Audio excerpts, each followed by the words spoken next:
Rallies were held across Sydney yesterday as yes and no campaigners continue to prepare their final pitches.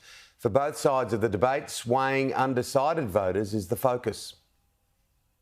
Meeting bubs and business owners in the electorate of Bennelong in Sydney's northwest, the Prime Minister ramped up his ground game ahead of the referendum. What are we going to do? Say yes!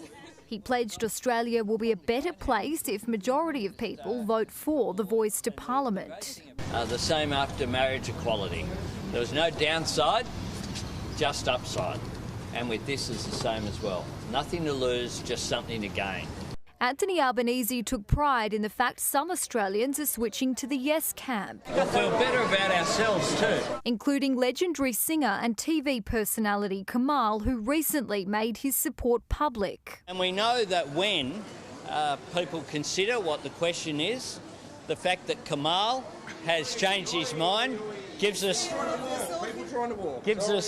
Kamal momentum is a new thing arising out of today. I'm feeling that it's a bit sad, the misinformation that's travelling about, but I'm really pleased that there's an opportunity for Aboriginals to have a say in their own affairs, and I really hope that despite all the odds it goes through. I'll be voting yes. I think that the need to empower people to make their own decisions and have, I think, a choice to have a say about their own lives.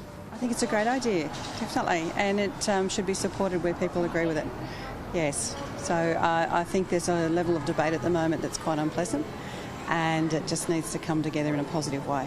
In Queensland, it was a charm offensive. The First Nations people of our country have reached out their hand in a generous and a gracious way, and we need to grab this opportunity together. This is our chance to come together, to unite our principles and our pragmatism and do something that we can be really proud of. While in Melbourne, the anti-voice movement made noise on the steps of Victoria's Parliament. At Sydney's Hyde Park, a fringe no event held by Conservative politicians and some Indigenous elders painted the voice as divisive. We're going to end up with a much more divided country, full of resentment. Well, because it's not really about the Aboriginals. Most Australian Aboriginals are going to vote no. So obviously there's something behind this vote a lot of people aren't aware of. 3 weeks out from the referendum, many voters are still undecided. The uncertainty is playing into the No campaign's favour. It remains ahead in the polls. The Prime Minister has deliberately starved them of the information they need to make an informed judgment so they can win the hearts.